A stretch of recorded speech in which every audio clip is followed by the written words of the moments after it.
आदरणीय शिंदे साहेब, आदरणीय आडाम मास्तर,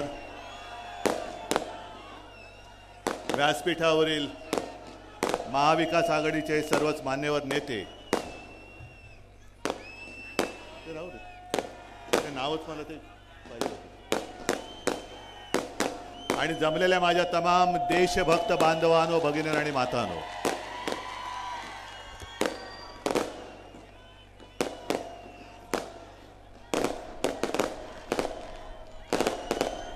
प्रणिती, तुझी 4 जूनची तयारी जोरात आहे.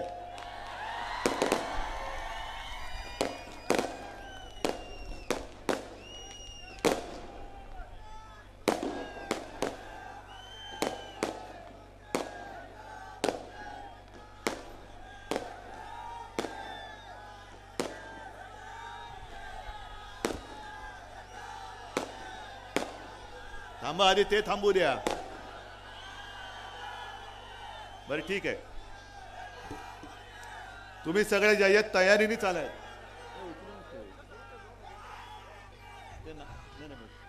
राहू दे, नाव कठीण म्हणून मी लिहून ठेवलेलं नाही.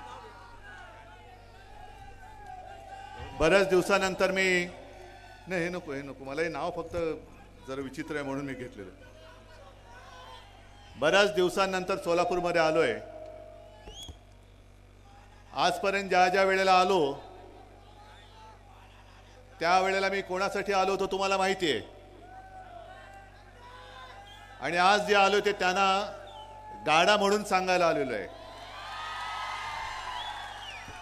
शिंदे साहेब, आपण बाळासाहेबांची आठवण काढली आणि तुम्हालाही कल्पना असेल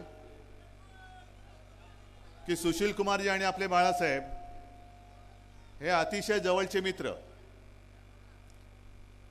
या दोघांनी एक पथ्य जरूर पाळलं की राजकारण आणि आपली मैत्री यांची भेसळ नाही होऊ दिली. जी मतभिन्नता होती ती बाळासाहेबांनी पण आणि सुशील कुमारजींनी पण न लपवता सगळ्यांसमोर मांडली आणि मैत्री पण जपली. हल्ली कोणाला मित्र म्हणायचं म्हणजे पाठ सांभाळावी लागते, कारण हल्लीचे मित्र हे सगळे पाठीत वार करणारे आहेत. आजच तुमच्याकडे भाकड जनता पक्षाचे नेते येऊन गेले, बरोबर आहे ना? कारण शिवसेना प्रमुख त्यांना काय म्हणायचे? कमळाबाई. आणि कमळाबाईचे एक नेते नरेंद्र मोदीजी येऊन गेले. सध्या सगळीकडे फिरतायत, महाराष्ट्रभर फिरतायत, देशभर फिरतायत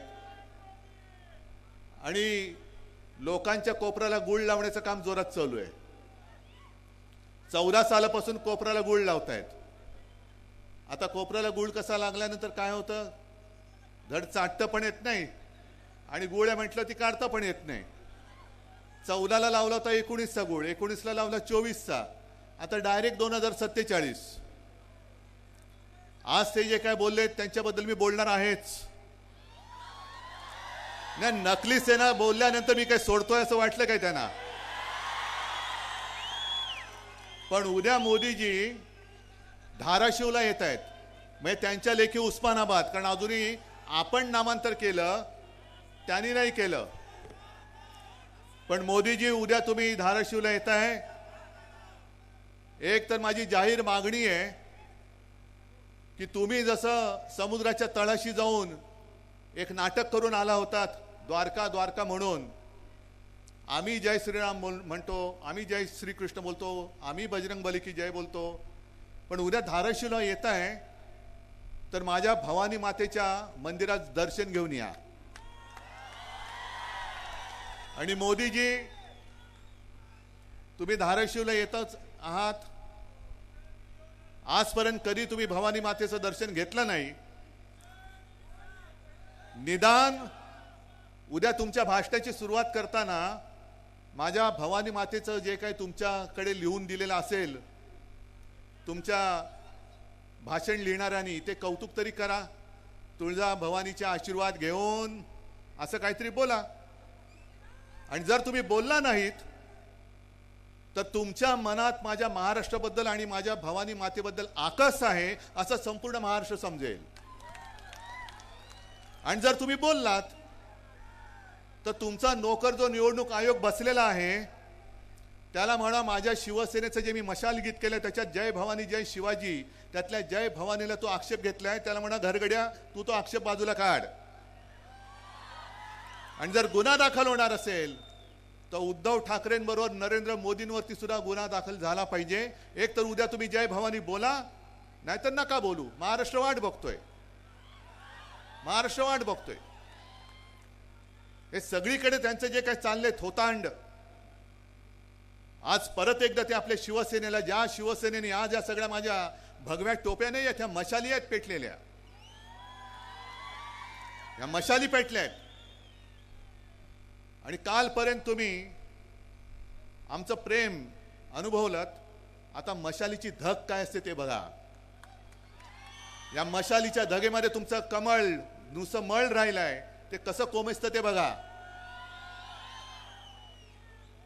आणि तुम्ही कोण आम्हाला सर्टिफिकेट देणार आहे?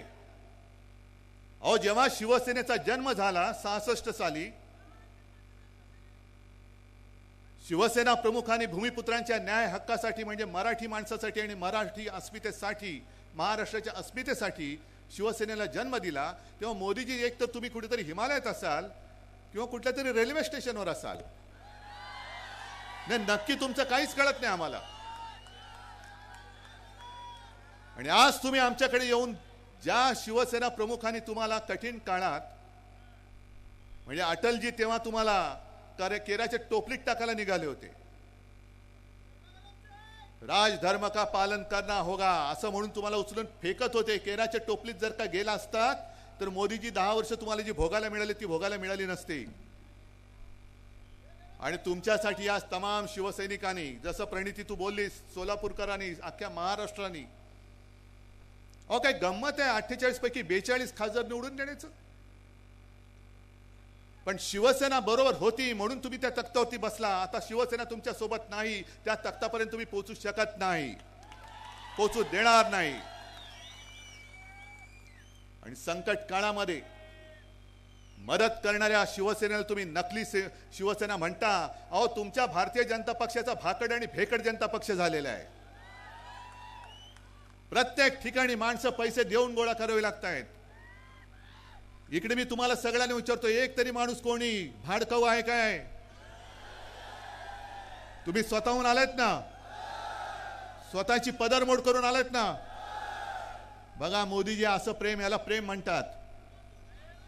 आज जणू काही देशातले सगळे पक्ष प्रश्न संपलेले आहेत आणि फक्त महाराष्ट्रामध्ये शिवसेना हाच आपला दुश्मन आहे. ना टरबूजाचं काय करायचं तुम्हाला माहिती आहे? अरे पण टरबूज असताना ते उन्हाळ्यात कामी तरी येतं. हे दुष्काळात 13वा महिना आहे आणि टरबूज नाहीच आहे. ते दिवाळीमध्ये काय चिरडता तुम्ही? चिराट. मग आले तेव्हा टरबूज होते. आता पाव उपमुख्यमंत्री झालेत की नाही चिराट? म्हणजे होता केवढा झाला केवढा. पण असं हे सगळीकडे जे यांचं चाललेलं आहे थापेबाजीचं. अहो मोदीजी तुम्हाला ही आमची कडवट देशाभिमानी हिंदुत्ववादी शिवसेना नकोय. तुम्ही कोणाचा प्रचार करतात माहिती आहे तुम्हाला? काल रत्नागिरीमध्ये मी बोललो की 14 साली आणि 19 साली मोदीजींबद्दल आम्हालाही अभिमान होता. काय ती छाती काय ती दाढी. एक अकेला सब पे भारी. आता एक अकेला सब पे भारी आजूबाजूला भ्रष्टाचारी. कुठून या उदासा सुचली तुम्हाला काय कळत नाही आम्हाला. पण मुद्दामून आम्ही जरा 2 वेळा कागद पडत होता तरी सुद्धा हातात ठेवल्या कारणे नाव जरा विचित्र आहे. आमच्यासारखे कडवट शिवसैनिक जे देशासाठी सुशील कुमारजी तुम्ही जे बोललात ना सर्व धर्म समभाव. शिवसेना प्रमुखांनी प्रत्येक वेळेला सांगितलं की आमचं हिंदुत्व आहे आमचं राष्ट्रीयत्व आहे. जो या देशाला आपला मानतो तो आमचा आहे. आणि अशी यांना शिवसेना नकोय. ही यांना नकली शिवसेना वाटते, पण मी तुम्हाला सगळ्यांना सांगतो, तुम्ही YouTube बघता का? मग घरी गेल्यावरती इकडे नका चालू करू, नाही तर माझं भाषण अर्धवट राहील. घरी गेल्यानंतर मुद्दामून ते रवीश कुमार म्हणून आहेत पत्रकार, त्यांनी आज एक व्हिडिओ टाकलेला आहे, भारत का सबसे बड़ा सेक्स स्कॅन्डल. बाजूच्या राज्यातला एक काय त्याचं नाव प्रज्वल रेवन्ना, मला असं वाटतं देवेगौडांचा नातू, माहिती आहे ना, आणि त्याचे कितीतरी असे पाहून ते व्हिडिओ बाहेर आलेत.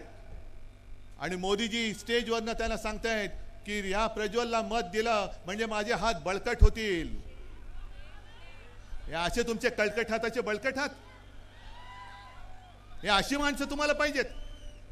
ही संस्कृती तुम्ही जपलीत? अरे अटलजींचा आत्मा तिकडे रडत असेल ढसाढसा की कोणाच्या नाकर्त्याच्या हातामध्ये आज भारतीय जनता पक्ष आहे. बरं, ही घराणेशाही त्यांना चालते. जे सेक्स स्कॅन्डल करतात मोदीजी, त्यांची घराणेशाही तुम्हाला चालते, त्यांना तुम्ही पाठिंबा देता, व्यासपीठावर घेऊन मिठ्या मारता, काय त्यांचा प्रचार तुम्ही करता. पण शिवसेना प्रमुखांची घराणेशाही ती नाही चालत तुम्हाला. आमची घराणेशाही जनता बघेल. आणि मी अनेकदा त्यांना आव्हान दिले, आज सुद्धा तुमच्या साक्षीने देतो, सोलापूरच्या साक्षीने देतो. मला अभिमान आहे माझ्या आई वडिलांचा, आणि मोदीजी मी माझ्या 7 पिढ्यांचा पूर्ण इतिहास मांडायला तयार आहे. तुम्ही तुमच्या 7 पिढ्यांचा मांडा आणि जनतेला ठरवू द्या कोणती घराणेशाही पाहिजे ती. माझी तयारी आहे, चला होऊन जाऊ द्या. आज सुद्धा ते आले, पण आता लोकांच्या मनामध्ये एक शंका, ही शंका नाहीये, हे सत्य आहे. कारण त्यांची जी 10 वर्षातली कारकीर्द बघितली, तर ती कारकीर्द बघितल्यानंतर 10 वर्ष त्यांनी जे काही केलं, आणि ते म्हणतात हा तो ट्रेलर होता, चित्रपट अजून बाकी आहे. या ट्रेलरमध्ये त्यांनी शिवसेना चोरली, गद्दारांच्या हातामध्ये दिली, हा ट्रेलर होता. म्हणजे इकडे या सभेत शेतकरी कोण आलेत का रे? आलेत ना. आता पुढचा ट्रेलर हा आमचा झाला, आता पुढचा चित्रपट तुमचा नाही झाला तर? म्हणजे जसं माझ्या शिवसेनेच्या 7/12वरती गद्दारांचं नाव लिहिलं, तसं तुमच्या 7/12वरती यांच्या सुटाबुटातल्या मित्रांचं नाव लिहिलं तर तुम्ही जाणार कुठे? आहे एक तरी यंत्रणा तुमच्या हातात राहील, तुमच्या पाठीशी राहील. आणि घटना बदलण्याचं जे काही यांचं स्वप्न आहे, म्हणून ह्यांना 400 पार करायचे होते. पण अश्वमेधाचा घोडा नव्हता यांचा, अश्वमेधाचं खेचर होतं, ते आडलेलं आहे आता. अरे अश्वमेधाला सुद्धा घोडा लागतो रुबाबदार, हे खेचर आहेत. गाडो म्हणा, काही म्हणा, आणि त्यांचं ओझं जे वाहतात त्यांना वाटतं तो घोडा आहे. आणि यांना घटना का बदलायची? यांना घटना का बदलायची? कारण यांच्या मनामध्ये महाराष्ट्राबद्दल जो आकस आहे, म्हणून त्यांनी महाराष्ट्राची अस्मिता जपणारी शिवसेना संपवण्याचा नीच डाव करण्याचा प्रयत्न केला. जय भवानी या शब्दाला त्यांनी आक्षेप घेतला. आणि आता घटना का बदलायची माहितीये? ज्या महाराष्ट्राच्या सुपुत्राने डॉक्टर बाबासाहेब आंबेडकर, ज्यांना आपण महामानव म्हणतो, दैवत, एक साधा दलित कुटुंबामध्ये जन्मलेला माणूस एवढा बुद्धिमान होऊ शकतो आणि देशाची घटना लिहू शकतो, आणि त्या घटनेवरती आम्ही देश चालवायचा? नाही होणार. महाराष्ट्राच्या सुपुत्रांनी लिहिले, एका साध्या माणसाने लिहिलेली घटना मोदीजी तुम्ही त्याच्यासाठी म्हणून तुम्ही बदलायला निघालेले आहात. पण तुम्हाला काय वाटतं? तुमच्या एकट्याच्या डोक्यात आलं म्हणून काय देशाच्या डोक्यात येईल? तुमच्यामध्ये जर का, भाजपामध्ये जर का हिम्मत असेल, तर ज्या घटनेवरती हात ठेवून तुम्ही शपथ घेतली, त्या घटनेला, ती घटना मोडण्यासाठी पुन्हा हात लावून बघा, संपूर्ण देश पेटून उठल्याशिवाय राहणार नाही. आकस आकस म्हणजे किती ठेवायचं मनामध्ये आकस? आज ते जे काय बोलतायत की आरक्षण रद्द करण्याचा मार्ग आम्हाला कदापि मंजूर नाही, हे घेऊन आम्हाला कदापि मंजूर नाही. चांगली गोष्ट आहे, टाळ्या वाजवायला चांगलं वाक्य. आरक्षण रद्द करण्याचा मार्ग तुम्हाला मान्य नाही, तर गेले 5 वर्ष माझ्या महाराष्ट्रामध्ये जे समाज आरक्षण पाहिजे म्हणून रस्त्यावरती उतरलेत. सुशील कुमारजी, मला वाटतं कदाचित या सोलापूरमध्ये अटलजींची सभा झाली होती, आणि त्या अटलजींनी वचन दिलं होतं धनगर समाजाला, बरोबर आहे ना, की माझं सरकार आल्यानंतर मी तुम्हाला आरक्षण देईन. पंढरपूरला दिलं होतं विठ्ठलाच्या साक्षीने. म्हणजे किती खोटं बोलायचं. अहो विठ्ठलाच्या साक्षीने दिलेलं वचन तुम्ही, अटलजींची वर्ष गेली, यांची 10 वर्ष गेली, मध्ये माझा मराठा समाज उभा राहिला, पण आरक्षण द्यायला तयार नाहीत. आणि आरक्षणाला आम्ही धक्का लावणार नाही. मग द्यायचं होतं ना आरक्षण. आणि संपूर्णपणे हे आरक्षण देणं, 50% वरती जाऊन आरक्षण देणं हे लोकसभेच्या हातामध्ये. मी वारंवार सांगितलेलं आहे, ज्याप्रमाणे त्यांनी दिल्ली सरकारचे, दिल्ली म्हणजे केजरीवाल सरकारचे अधिकार कोर्टाने त्यांना दिल्यानंतरही तत्काळ लोकसभेमध्ये बहुमताच्या, 5वी बहुमताच्या जोरावरती तो निर्णय बदलला आणि दिल्ली सरकारचे, केजरीवाल सरकारचे अधिकार काढून घेऊन स्वतःच्या हातात घेतले. तसे माझ्या आरक्षणाच्या बाबतीचा निर्णय मोदीजी तुम्ही आजपर्यंत लोकसभेत का घेतला नाही हे उद्याच्या सभेत आम्हाला सांगा. सांगा आम्हाला उद्याच्या सभेत. आरक्षण काढणं आम्हाला मंजूर नाही. अहो आरक्षण काढण्याची हिंमत करून दाखवा तुम्ही. लोकांच्या मनामध्ये जी भीती आहे ती हीच भीती आहे की हे घटना बदलायला निघालेत. आरक्षणाचं, आमच्या न्याय हक्काचं काय होणार. आणि महाराष्ट्राच्या सुपुत्रांनी, महामानव डॉक्टर बाबासाहेब आंबेडकरांनी लिहिलेली घटना, अरे त्यांच्या पोटामध्ये जे मुरडा उठतो तो तोच आहे की साध्या कुटुंबात जन्मलेला माणूस हा एवढा बुद्धिमान कसा होऊ शकतो. त्याला लोक दैवत मानतात. मी किती वेळा सांगतोय कितवा अवतार हे सांगतो, पण मला अजून देव मानत नाही, पण बाबासाहेबांना दैवत मानतायत. या सगळ्या गोष्टीचा विचार केल्यानंतर मला काही जण विचारतात, जसं एक 4 दिवसापूर्वी मुंबईत वर्षा गायकवाड आली होती घरी.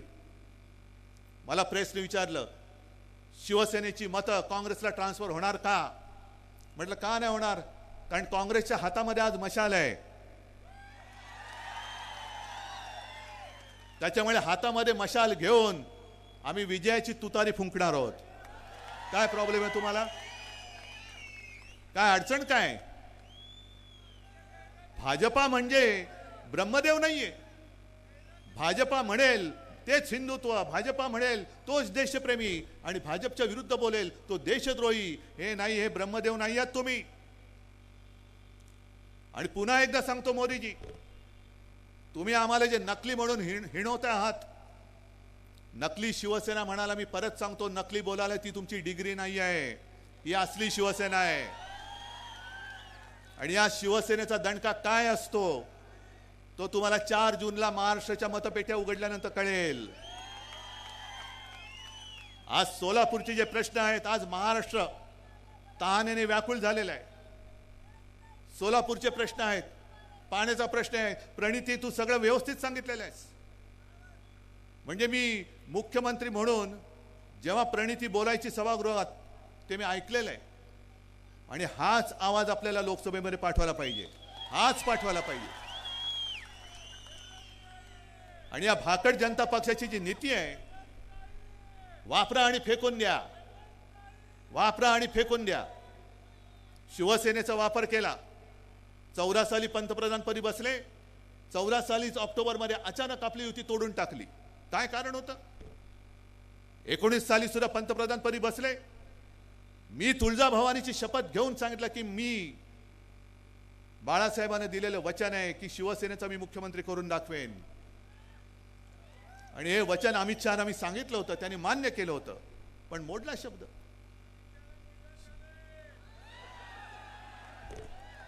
जाऊ दे बाबा, दवाखाना कुठे असेल तर तुम्हीच दाखवा. पण त्यांनी शब्द मोडला. म्हणजे वापरायचं आणि फेकून द्यायचं. आता मला सांगा, गेल्या वेळेला आपल्या इथले खासदार कोण होते हो ज्यांच्या प्रचारासाठी शिवसैनिक सुद्धा आले होते. कोण होते स्वामी. आता कुठे आहेत.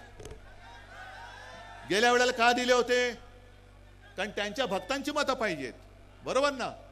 आता त्या भक्तांना विचारा, हे अंधभक्त भाजपचे एवढे मातलेत की गेल्या वेळेला तुमचा वापर केला आणि दिला फेकून. बरं, प्रमाणपत्राचा जर का प्रश्न असेल तर अमरावतीमधला प्रमाणपत्राचा प्रश्न कसा सोडवलात. तसा तुम्ही स्वामींचा का नाही सोडवलात. अरे स्वामी होते ना, स्वामी आहेत ना, हिंदुत्ववादी आहेत ना, मग सोडवायचा होता ना प्रश्न, का नाही सोडवलात तुम्ही. पण वापरा आणि फेकून द्या. त्या स्वामींना सुद्धा कळलं असेल की काय अघोर पाप माझ्याकडनं घडलेलं आहे. आणि स्वामीजी, तुम्हाला मी जाहीर सांगतोय, आता तुम्ही तुमच्या शक्तीने याने शाप देऊन टाका. द्या शाप यांना. 300 जागा मिळाल्यानंतर सुद्धा त्यांनी 370 कलम जरूर दूर केला. आम्ही पाठिंबा दिला. काश्मीरचा 370 कलम दूर केला, शिवसेनेने पाठिंबा दिला, उघड पाठिंबा दिला. पण 370 कलम काढल्यानंतर सुद्धा अजूनही काश्मीरी पंडित काश्मीरमध्ये का जाऊ शकत नाहीत? अरे काय सगळी माहिती आहे अपडेट तुमच्याकडे, अप टू डेट. अरे तुमच्याकडनं आम्हाला शिकलं पाहिजे बऱ्याचशा गोष्टी. नाही हे बोलतात ते काय अगदीच काय खोटं नाहीये. कारण ते गाणं आहे ना, ये पब्लिक है सब जानती है. आम्हाला वाटतं आम्ही शहाणे आहोत, पण आमच्यापेक्षा तुम्ही कित्येक पटीने जास्त हुशार आहात. थांबा थांबा थांबा थांबा.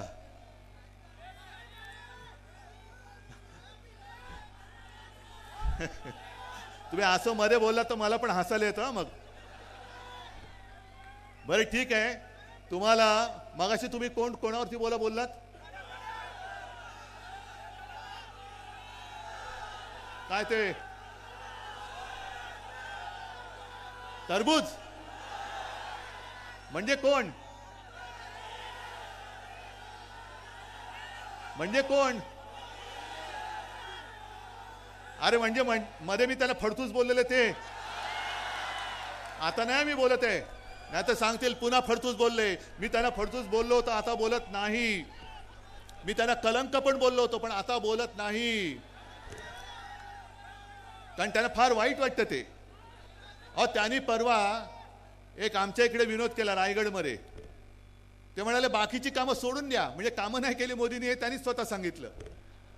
पण निदान मोदीजींनी करोना काळात आपल्याला लस दिली म्हणून आपण जिवंत राहिलो. म्हणजे जे काय संशोधक आहेत ते काय गवत उपटत बसले होते? मोदी एवढे सगळं ब्रह्मांड त्यांना माहिती आहे. मोदीजींनी लस बनवली. आम्हाला अभिमान आहे की लस जी बनली ती माझ्या महाराष्ट्रामधल्या पुण्यामध्ये बनलेली आहे, पुनावालांनी बनवलेली आहे. आणि तिथून मोदीजींनी तिकडनं घेतली. पण मोदीजींनी जरी लस दिली असली तरी मोदीजींनी लस ती अशी काय हवेत नाही सोडली. गावागावात खेड्यापाड्यामध्ये महाराष्ट्र सरकारने शासन यंत्रणा वापरून प्रत्येकाला लसीकरण केलं होतं. महाराष्ट्र सरकारच्या यंत्रणेचं कौतुक केलं पाहिजे तुम्ही. आणि महाराष्ट्र कसा वाचला माहितीये? करोना काळामध्ये देशात नंबर 1चा मुख्यमंत्री म्हणून माझा उल्लेख झाला होता. पण तो नंबर 1 माझा नव्हता, नंबर 1 तुमचा होता. कारण मी जे जे तुम्हाला सांगितलं ते ते तुम्ही ऐकलत ना. म्हणजे खरं लोकांना वाटत होतं हे बोलतायत कठीण आहे, कसं काय लोक ऐकणार. तोंडाला मास्क लावा, घरी राहा, बाहेर पडू नका, 2 हात दूर राहा. मी जे जे सांगितलं ते तुम्ही ऐकलत म्हणून आणि म्हणून महाराष्ट्र वाचला. मोदीजी तुमची लस नंतर आली आणि मुळात तुम्ही लस दिलीच नाही. लस माझ्या महाराष्ट्रामध्ये बनली. पण ती लस मिळवण्यासाठी सुद्धा महाराष्ट्र सरकारला केंद्राकडे किती विनवण्या करायला लागल्या.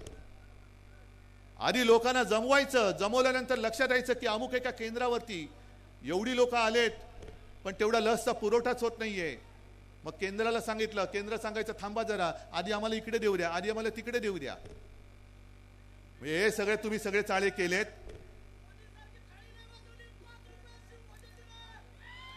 सगळं माहिती आहे तुम्हाला. बरं जाऊ द्या, करोनाचा विषय तुम्हाला माहिती आहे. मला सांगा 10 वर्षामध्ये खरंच प्रामाणिकपणे हात वर करून सांगायचं किती जणांच्या खात्यात 15 लाख रुपये आलेत? एकाने तरी हात वर करून सांगायचं. आलेत? नाही आले. कोण देणार होतं बोलले? मोदी. आणि भाजपच्या खात्यात किती आले?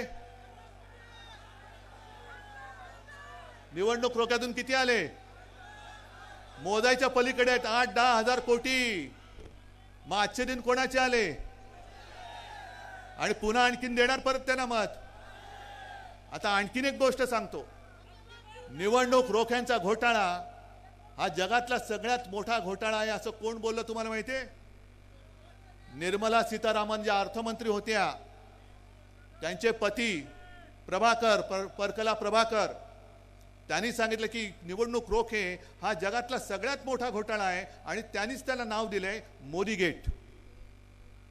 मोदीजी तुमच्या मंत्र्यांचे पती बोलतायत, आता पाठवा ना ईडी त्यांच्याकडे, पाठवा ना त्यांना तुरुंगामध्ये. आणि त्याच्या पलीकडे जाऊन सांगतो, जर कोर्टाने हा घोटाळा उघड केला नसता, आणखीन 10,000 कोटीचे रोखे छापून तयार ठेवले होते, आणखीन देश लुटायला यांनी तयार ठेवला होता. कोरोना काळामध्ये पीएम केअर फंडाच्या नावाने जो लाखो करोड रुपयांचा घोटाळा केला तो वेगळाच आहे, तो वेगळाच आहे, त्याच्याबद्दल कोणी विचारायचं नाही. हा म्हणे प्रायव्हेट फंड आहे. प्रायव्हेट म्हणजे काय? पीएम म्हणजे कोण? आणि उद्या पंतप्रधान मोदी नसणार आहेत, मग तो फंड कोणाकडे जाणार आहे? आणि प्रणिती, तू जे काय बोललीस की इथल्या शहरातल्या लोकांना सुद्धा धमक्या येत आहेत, ईडी, इन्कम टॅक्स, सीबीआय, एक 4 जून पर्यंत थांबा, हे सगळ्यांचं आपल्या हातामध्ये येणार आहे. 4 जून पर्यंत थांबा. आणि हातात येणारे नाही, तुम्ही सांगायला पाहिजे की आम्ही हातात घेणार आहोत. जर मी तुम्हाला आज सांगितलं की कधीतरी या भारतीय जनता पक्षाचे फक्त जे 2 खासदार होते, कोणाला तरी स्वप्नात वाटलं होतं 300 खासदार येतील, 300 खासदार येतील वाटलं होतं? मग 2चे 300 होऊ शकतात, हे कोणी केले? तुम्ही, आम्ही आणि जनतेने केले.